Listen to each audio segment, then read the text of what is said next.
This is his actual bunker. And it really looks like kind of an Aztec pyramid or some Egyptian structure from ancient times. For nearly 80 years, a section of Hitler's secret HQ, the infamous Wolf's Lair, remained sealed. Within this massive megastructure is just one big nest of Nazis. Hidden behind reinforced concrete and overgrown forests. Bunker, it's looming out of the forest like some sort of Mayan temple. Historians assumed it was just another collapsed bunker. But in 2024, researchers returned with advanced ground-penetrating radar and uncovered something they never expected: a series of Nazi prison cells, untouched since the final days of World War II. What they found inside stunned even the most seasoned experts, and the Nazis never wanted anyone to see. The fortress in the forest. Wolf's Lair background. In 1940, as Adolf Hitler prepared for his massive invasion of the Soviet Union, the Nazis needed a headquarters that could not be detected from the air, and that could withstand annihilation if it came. What they built was more than a base. It was a hidden fortress of fear, buried under trees, swamps, and camouflage nets. It became known as Wolf's Lair, a place that would reek of dread and secrecy for decades. This place is expanded, it's modified, it's further fortified. It was built between 1940 and 1941 under the direction of Hitler's engineers and the organization Todd. This was the same group that exploited slave labor to build autobahns, death camps, and bunkers across Europe. The site was chosen with evil intent. The Masurian forests were thick, boggy, and isolated. Anyone who entered without permission risked disappearing forever. From the air, planes saw nothing but endless green. Beneath that deceptive cover, the Nazis carved out one of the most feared command centers of the war. The complex grew into more than 200 structures, including bunkers, barracks, power plants, guard posts, and its own railway station. Hitler demanded it be self-sufficient, able to survive even if cut off from the outside world. Its defenses were terrifying. Wolf's Lair had 3 separate security rings called Sperrkreise. The outer ring was lined with minefields and barbed wire that could shred intruders. The second was filled with snarling dogs, armed guards, and watchtowers. The innermost ring held Hitler's bunker, his conference rooms, and the living quarters of his inner circle. Deep in the woods of Kepsin, Poland, lies the crumbling remains of Adolf Hitler's secret outpost, the Wolf's Lair. Few places on Earth were as tightly sealed. The bunkers themselves were monstrous.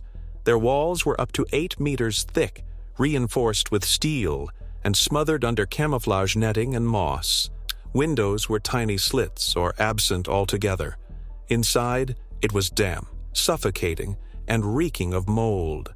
Light barely entered. Visitors described an atmosphere of constant dread. Yet this was where Hitler chose to run the war in the East. He lived at Wolf's Lair for more than 800 days, directing campaigns that condemned millions to death. But even this stronghold of paranoia could not protect him from betrayal. On 20 July 1944, Colonel Klaus von Stauffenberg carried a suitcase containing a bomb into a conference hut inside Wolf's Lair. He placed it near Hitler and then slipped away. When it detonated, 4 officers were blown apart, and the hut was reduced to ruins.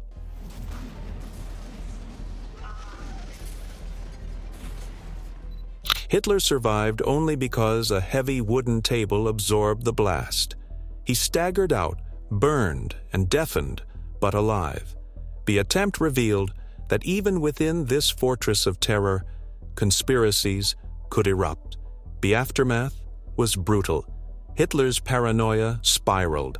Security multiplied, armored doors were installed, and the atmosphere became suffocating. The lair turned into a nightmare of suspicion, where loyalty was constantly tested and fear of execution hung in the air. when the Red Army advanced in 1945, the Germans abandoned Wolf's Lair.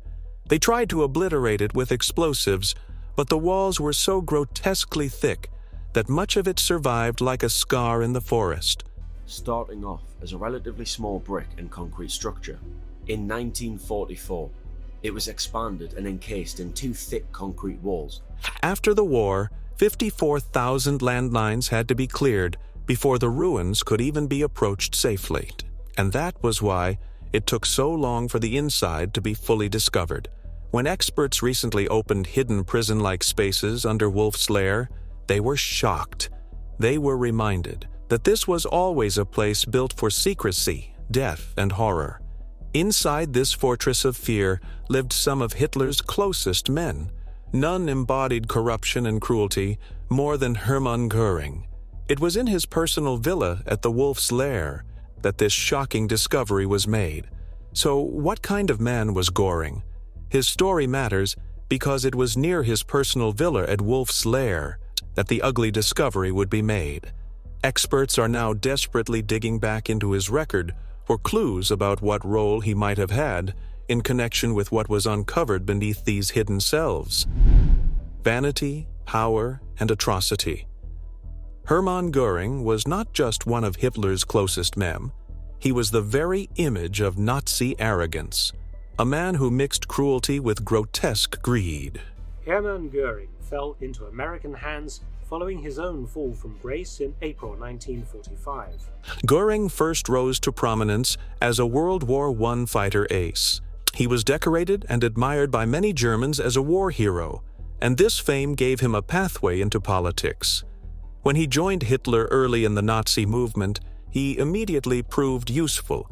By 1933, he had created the Gestapo in Prussia, the secret police force that terrorized opponents, crushed dissent or volunteers to join what, according to their criteria, was a grouping of superior Nazis, and laid the foundation for a state built on fear. That act alone set him apart as one of the architects of Nazi brutality. His rise in power only grew stronger once the Wolf's Lair was built. The complex became a hub where Göring could enforce his vision of terror in secret meetings, shielded by concrete walls and surrounded by guards. As early as 1935, Göring was appointed Commander-in-Chief of the newly created Luftwaffe. The appointment gave him enormous prestige and placed him at the very center of Hitler's war machine. At first, the Luftwaffe expanded quickly under his command and seemed to prove Germany's growing power. But his record was soon marked by arrogance and catastrophic failures. In 1940, he promised Hitler that his air force would crush Britain in the Battle of Britain, claiming that London could be bombed into submission within weeks. Instead, the campaign collapsed by October of that year, and Britain held firm, forcing Hitler to abandon his invasion plans. At Wolf's Lair, Göring tried to spin these defeats into excuses, presenting himself as indispensable, while soldiers on the front lines paid the price. Later, in late 1942, when the German Sixth Army was trapped at Stalingrad by the advancing Soviets, Göring boasted that his Luftwaffe could keep the encircled troops supplied from the air. He pledged to deliver hundreds of tons of food, fuel, and ammunition each day. The reality was catastrophic. His planes managed only a fraction of what was needed. Soldiers starved, froze, and ran out of ammunition. By February 1943, the Sixth Army had been annihilated, with more than 90,000 survivors taken into captivity, most never to return. These failures cost countless lives, but Göring still clung to his power. At Wolf's Lair, he sat comfortably in briefings, insisting on his authority, and pretending that his hollow promises had not condemned an army to death. Göring also controlled the 4-year plan, which was designed to prepare Germany for total war. Through this program, he exploited forced labor, plundered resources, and ordered the brutal extraction of goods from conquered nations. He made himself one of the richest men in the Reich through theft and corruption. Wolf's Lair provided him with another advantage. Behind its heavily guarded walls, Göring could oversee these policies in safety while enjoying luxuries that contrasted with the misery of millions outside. His greed was best seen at Karenhall, the massive palace he built outside Berlin. This estate was packed with looted art stolen from museums and Jewish families across Europe. Paintings by masters like Rembrandt and Raphael decorated his walls. He filled rooms with gold, jewels, furs, and extravagant furniture.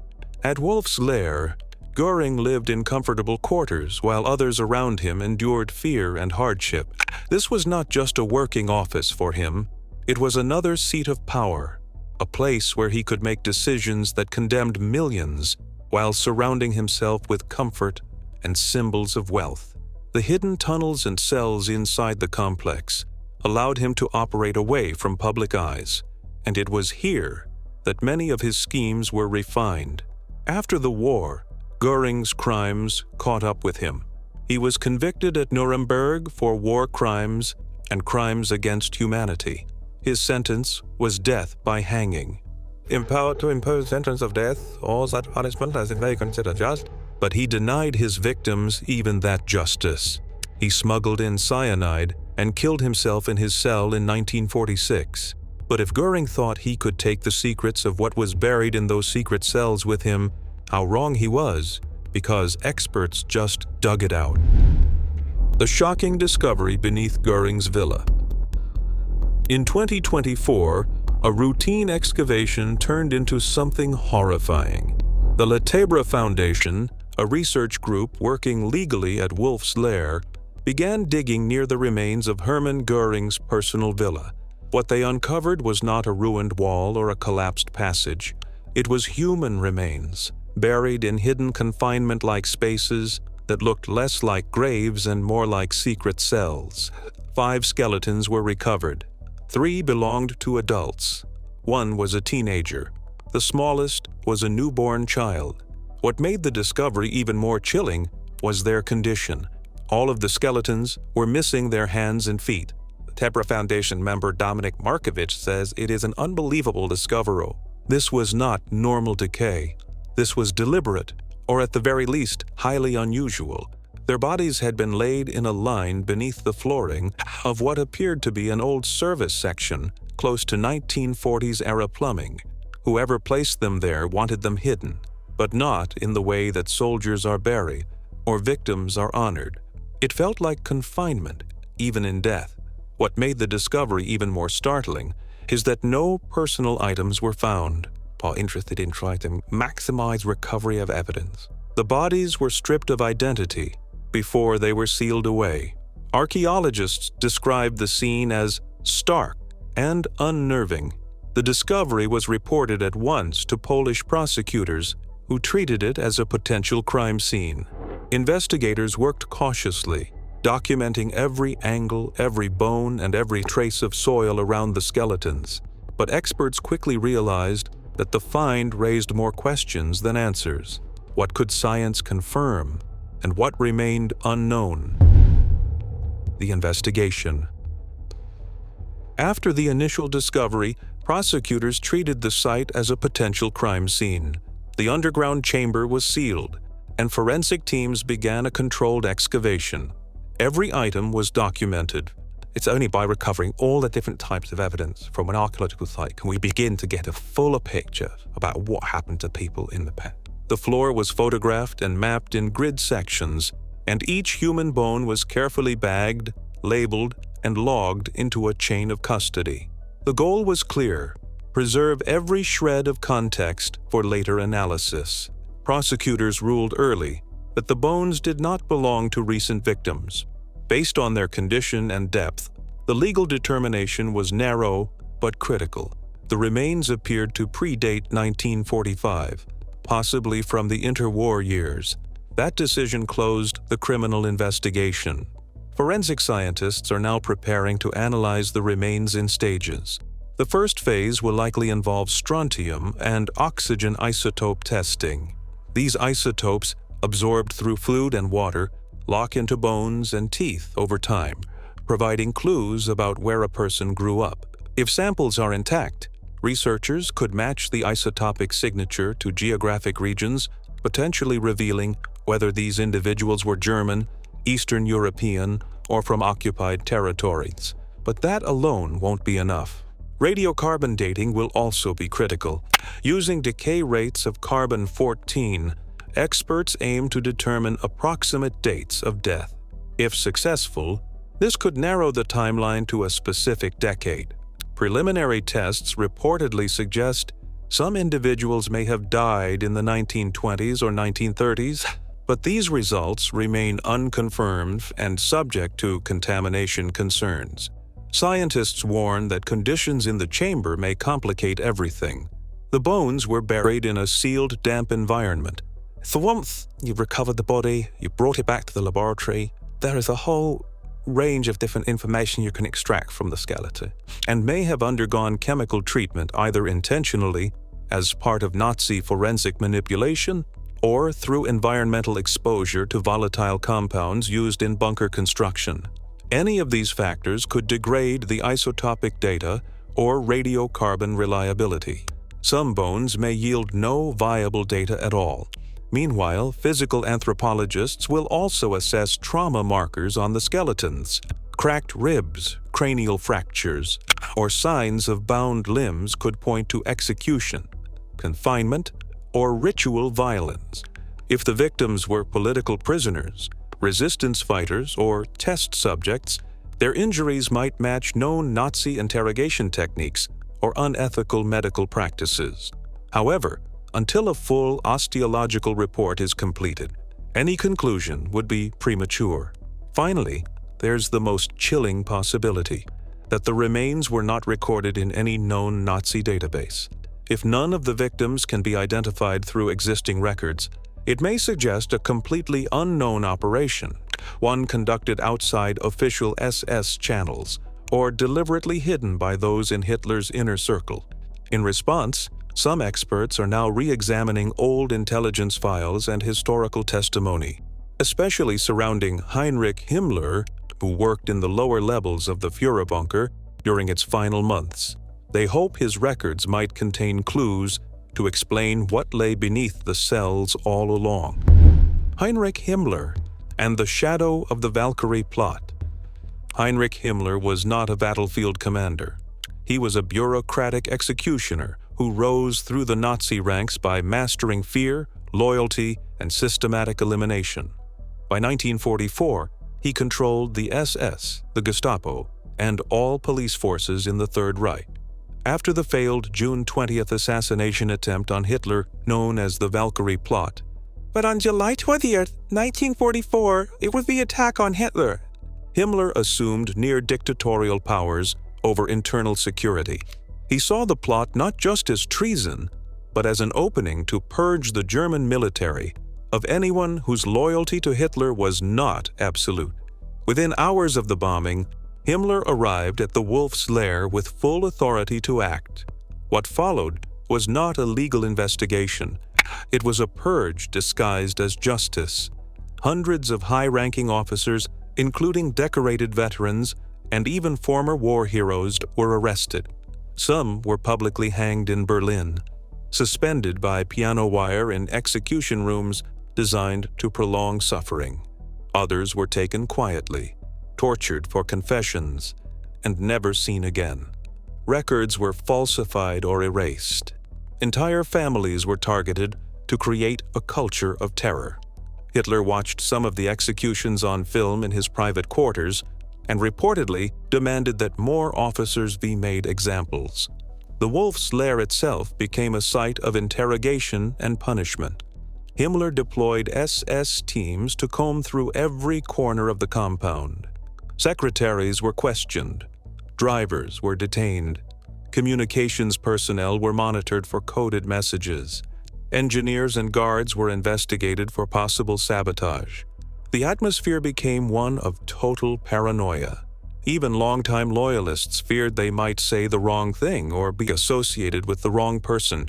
Loyalty was no longer enough. It had to be proven day by day.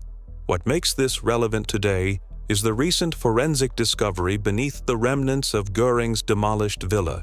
Multiple human skeletons were uncovered in what appears to be a deliberately collapsed underground room.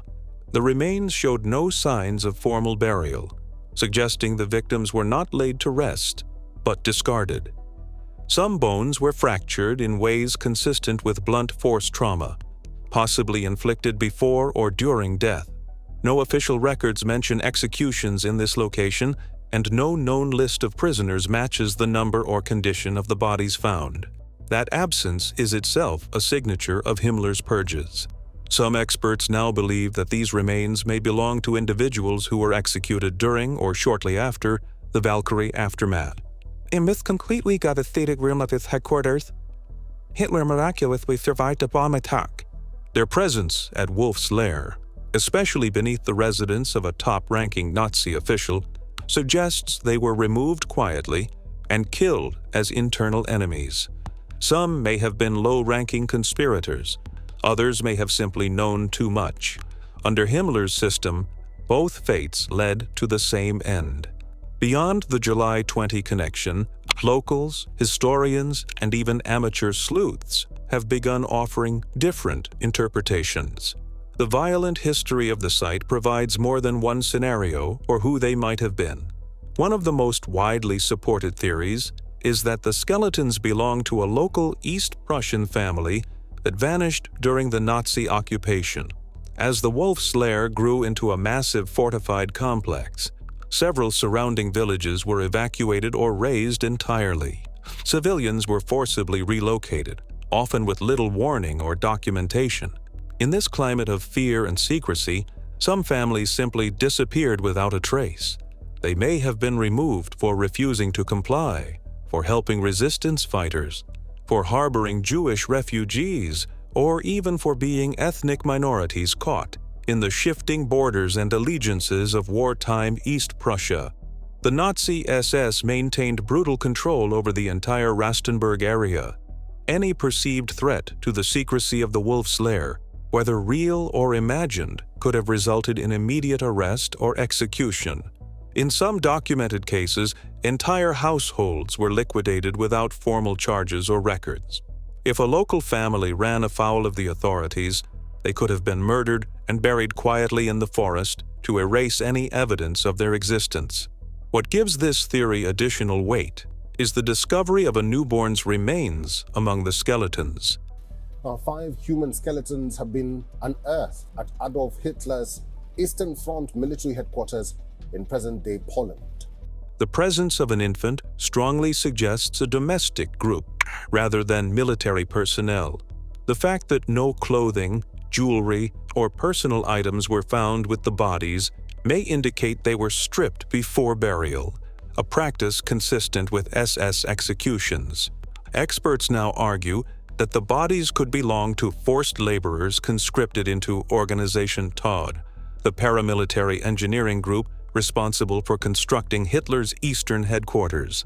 These workers, many from the Soviet Union or occupied Poland, were subject to brutal conditions and constant surveillance. Accusations of sabotage, attempted escape, or theft often resulted in swift, undocumented executions. Some were buried on site to avoid attention, especially if they died under suspicious or shameful circumstances. Some researchers also believe the remains could be from civilians, German or Soviet, caught in the crossfire during the collapse of the Eastern Front in early 1945. As the Red Army advanced and the Wolf's Lair was evacuated and partially destroyed, chaos reigned. Orders were often unclear. Soldiers were overwhelmed. Civilians were sometimes shot as suspected spies or looters. In such a scenario, the victims might have been executed hastily, then buried without record during the panic of retreat. There is also a less sinister, though still tragic, interpretation. The region surrounding the Wolf's Lair was heavily mined to prevent Allied infiltration. It is possible the victims were killed in a mine-related accident. This might include civilians wandering into the restricted zone or soldiers attempting to disarm or move explosives. The presence of the newborn, however, challenges. The members of the National Socialist Party were ordered to produce produced at least 4 children with their wife. Why would a newborn have been anywhere near one of the most fortified and dangerous locations in Nazi-occupied Europe? No one knows for sure whether the intent was to hide identities or erase affiliations. Someone wanted them forgotten. Whoever they were, one fact remains clear. These were people who died in fear and silence, and the question that remains is how exactly they met their final hidden fate: executions, punishments, or rituals. As details about the newly discovered skeletons circulate, the vacuum of hard evidence has only intensified whispers of grim possibilities. While most scholars caution against sensationalism, some facts are hard to ignore, and they invite speculation that is as disturbing as it is unresolved. One theory suggests the bodies may be the result of clandestine executions ordered by high-ranking Nazis. Figures like Hermann Göring or Heinrich Himmler held near total power in East Prussia. Heinrich Himmler was a very powerful man in Germany during World War II, head of the vast SSMR, head of the German police, and could issue death sentences without formal trials. The idea that civilians or even lower-ranking SS officers were executed and buried in unmarked woodland graves is not implausible. The war's final months were a time of internal paranoia and brutal crackdowns. With the Eastern Front collapsing, orders may have been issued to eliminate anyone seen as disloyal, inconvenient, or simply in possession of the wrong information. Even more disturbing is the condition of the skeletons. Several show signs of dismemberment. One is missing both hands, another both feet. Experts first considered animal activity, which is common with exposed remains. But the way these limbs were removed raises questions. The bones appear to have been cleanly separated, with no signs of random gnawing or natural decay. This suggests human intervention. In Nazi Germany, especially under the SS, punishments could be horrifyingly brutal. Cutting off a person's hands or feet was not just violence, it was a message. Became violent against people. I grew as well, because before I was a person everybody laughed about when I had some notes or anything, yeah. Someone accused of theft might have their hands removed as a warning to others. Desertion or betrayal could be punished with mutilation before death, especially under the personal orders of men like Himmler or Göring. If the missing limbs were part of such a punishment, the victims were likely killed in secret and buried to erase the crime. The fact that these remains were found so close to the wolf's lair, a place of paranoia, secrecy, and absolute control, adds weight to this theory. And yet, perhaps the most disturbing theory is the one that refuses to die: occult ritual killings. A small cache of Neolithic-looking stones was found near the burial site. They were later identified as fossilized Belemnites, also known in local folklore as Donnerkeil or thunderbolt stones. These fossils have long been associated with Germanic pagan myths, where they were believed to be weapons hurled by gods or signs of divine punishment. Their presence in such a haunting burial context has fueled speculation of a ritualistic component, especially given Himmler's well-documented obsession with the occult. As head of the SS, Himmler poured resources into pseudoscientific expeditions, astrological experiments, and a bizarre attempt to craft a new Aryan religion. He reportedly believed in reincarnation and sacred bloodlines. A secluded forest near Führer's headquarters would have provided an ideal location for hidden rites, if such rites ever occurred. Still, no direct evidence of ritual practice has been uncovered. No markings, no symbols, no written record. But the absence of proof has not meant the absence of belief. For decades, locals have whispered about strange lights and distant chanting in the woods. Now, with skeletons pulled from that same soil, the line between history and nightmare has blurred. Until definitive answers emerge, these dark theories will remain part of the terrible gravity that surrounds the Wolf's Lair. Wolf's Lair today. The Wolf's Lair, a massive complex of 80 bunkers and buildings, in a swampy forest outside the East Prussian town of Rustenburg. What remains of Hitler's once heavily fortified headquarters has become both a destination for tourists and a location for serious archaeological research. Since the early 1990s, visitors have been allowed to walk through the bunkers, with guided tours explaining how the Nazi leadership operated from the site. Some areas have been stabilized or partially reconstructed, while others remain in collapse. The presence of information plaques, memorials, and even souvenir stands reflects a growing interest, but also creates tension. Critics argue that turning the Wolf's Lair into a tourist destination risks normalizing or sensationalizing its past. They warn of dark tourism and question whether a place tied so directly to Nazi planning should be made commercially accessible. Others defend the tours as educational, especially when they include serious historical context and references to the victims of the regime. At the same time, the site remains a living archaeological zone. Recent digs have uncovered chemically sealed armored doors, ventilation systems believed to be part of a chemical defense strategy. No windows. The ventilation and the oxygen had to be brought in by a whole ventilation system, and concealed staircases not listed in any original plans. These findings suggest the Wolf's Lair was even more complex than previously known. Some researchers believe there are still undiscovered rooms, possibly hidden under debris or overgrown terrain. The discovery in 2024 has reignited interest and suspicion. Questions are now being asked about what else the site may be hiding. Polish authorities have authorized limited new investigations, but access remains tightly controlled. And as long as that continues, the Wolf's Lair will remain one of history's most disturbing and unfinished places. What do you think about this discovery? Comment down below.